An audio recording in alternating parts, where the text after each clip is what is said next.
Hey there everybody, welcome back to the channel. It's Thanksgiving weekend. I'm kind of taking a week off, but I figured I'd still shoot a little video for you guys. Airmail. I've got an envelope here from Sweden. And it doesn't say who it's from anywhere on it. I wonder who it could be from. Let's open it and see. It's very well secured. Tape and envelope glue. No matter. There we go.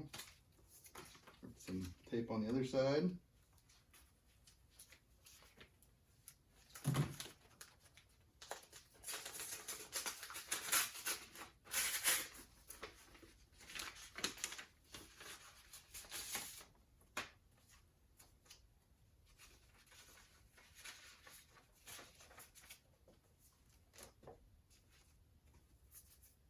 Some decals from Martin at Slow Shop and Custom. All right, and a note. I'm gonna have to frame this. Oh, that's too cool. Aloha Casey, your channel is an inspiration. Hope you'll like the stickers. Martin, Slow Shop and Custom.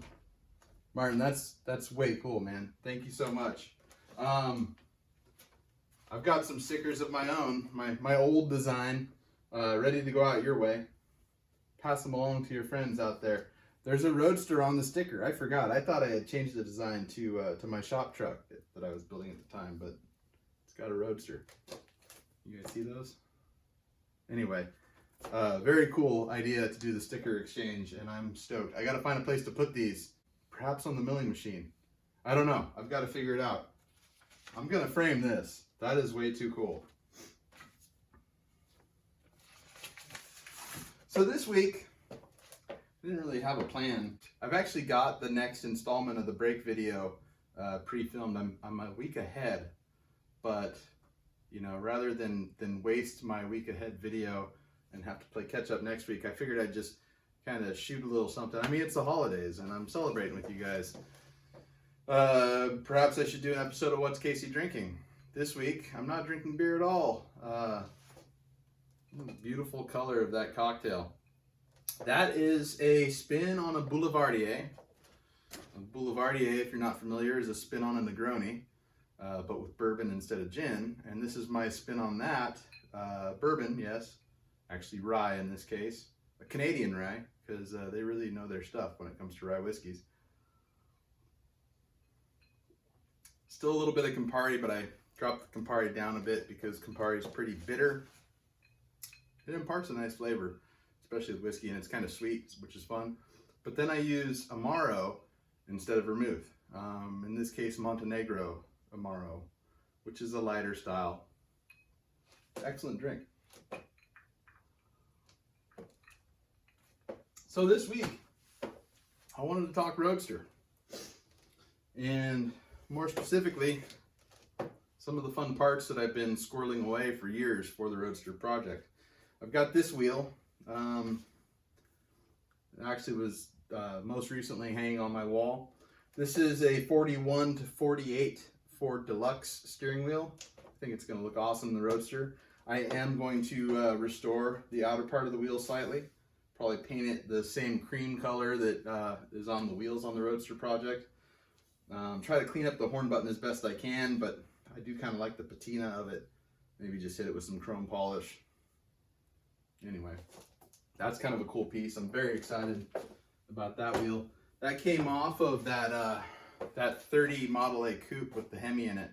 I took that wheel off, and I couldn't physically fit in the car with that wheel because the car was chopped 5 inches and channeled 6 inches, and I'm 6'1", like 225.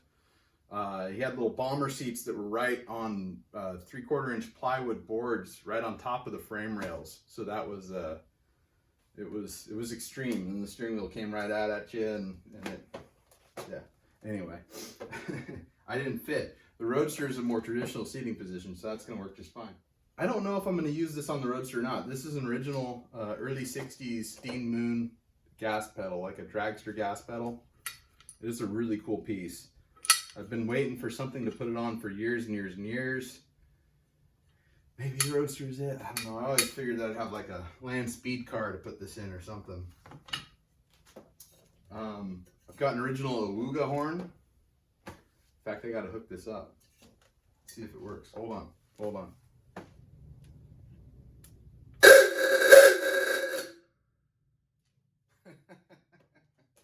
Anyway, that's what an Awooga horn sounds like when you're running off of 12 volts, because it's a 6-volt horn. At least I'm pretty sure it is. Anyway, stoked to incorporate that, because what's an old hot rod without an Awooga horn? Anyway, moving right along. This is probably one of the pieces that I am most excited about. This is an original Moon hand pump.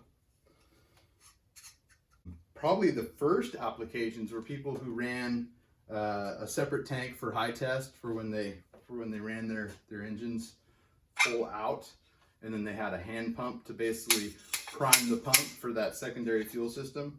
This could also be used in lieu of priming a mechanical fuel injection setup. I don't know what year Dean first made these, but it's got the Moon logo right there. And it is just a really cool piece. I've only ever seen a couple of them out there, and it's beautifully machined. What I'm gonna do is I'm gonna just set it up to basically add pressure to the stock fuel system. You know, when a car sits, it bleeds pressure off. You've got to fill the float bowls and get the pressure up, usually for a car to light off if it's been sitting. And I mean, this is gonna be mostly for looks, but you will be able to pump up the pressure. Plus it's got a master switch mounting area on it. I think it's way cool. To leave the patina or not, I think I'm gonna restore it. You may disagree. Let me know in the comments what you think. Anyway, that is about it, but I have, if you follow me on Instagram, you've already seen this. I have this really cool Sun D1 Tachometer. Very Art Deco. I imagine this tack came out in the 1940s. This has been converted to solid state electronics by Williamson's Instruments. I believe they're in Arkansas. I'll put a link to their contact info in the description of the video. They did an amazing job. This tack looked horrible. It looked like it had been sitting on the bottom of the ocean, and they cleaned it up and made it look brand new and converted it to solid state. Kind of aeronautical looking, right? I mean, I look at it and I think this probably should belong in an airplane or something like that. So obviously with these brackets, I would assume that it's meant to be mounted behind a dash, basically, and then these brackets would clamp the tack in, but then you would lose that kind of cool hexagonal shape, octagonal shape. So maybe I'll mount the whole thing proud, and then that got me thinking. My buddy Steve had a bunch of these little plastic rings. It was before they had 3D printers, so I guess maybe he had them water jetted, or they could have been CNC machined. Regardless, he ran a whole bunch of them. They're just thin. They're like 1/8 inch thick, 6-hole standoffs, if you will. I believe they're 2 1/16 inch ID.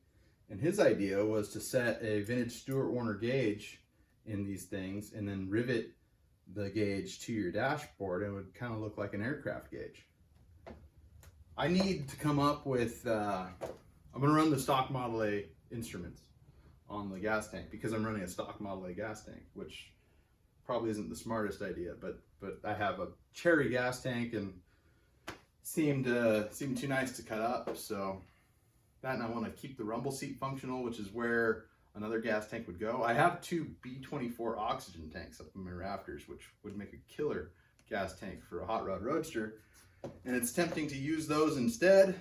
Maybe I'll do like they did in the old days and have a separate fuel system for high test for when I go run at the track. Tough to say, but I was thinking oil temperature, or oil pressure rather, and water temperature, as well as the tack. You guys probably can't see that. Something like that, like a little cluster above the steering wheel in front of the dashboard, a freestanding dash assembly.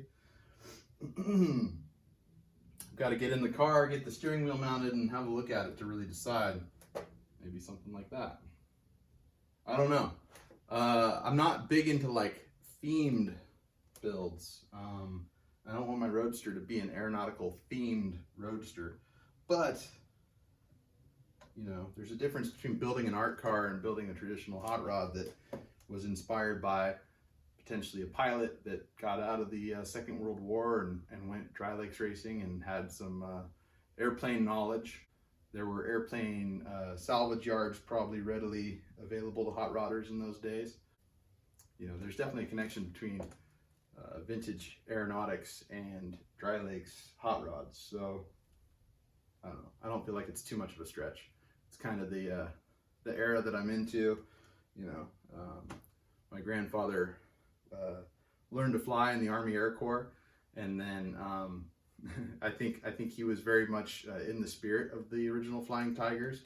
He went to work for Flying Tiger Line as his first big commercial aviation job, and was there all the way until the end. So I've got a lot of respect for those guys, and I want to kind of incorporate some of that into my hot rod without being cheeky, if you will. Anyway, so I've got these rings from my my dear friend Steve, who passed away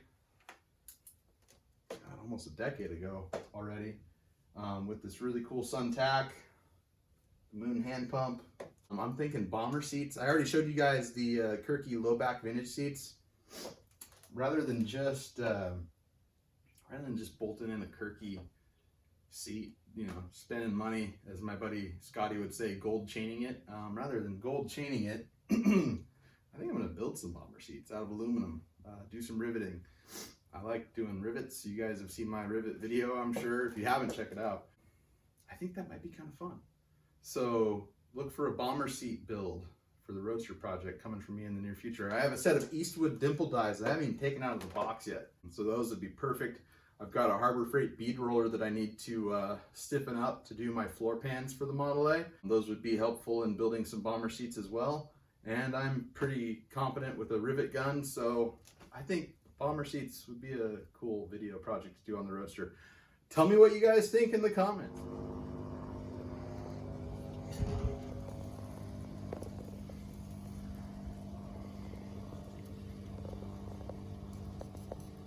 I actually just cut and went and pulled the turkey off of the grill. My wife's in there making stuffing right now, so I think it's time to go eat.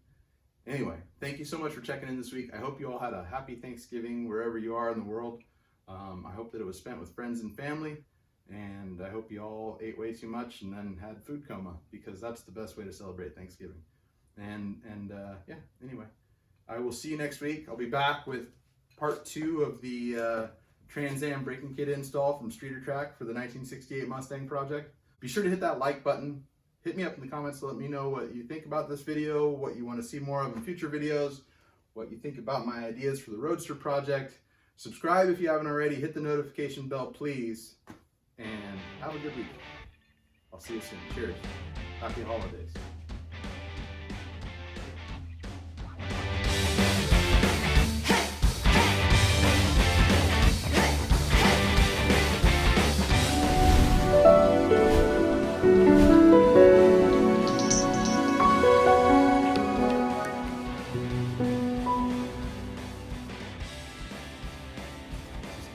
I have to like talk for a while because it takes a second to pick up the volume level. Because it's not, it's lame.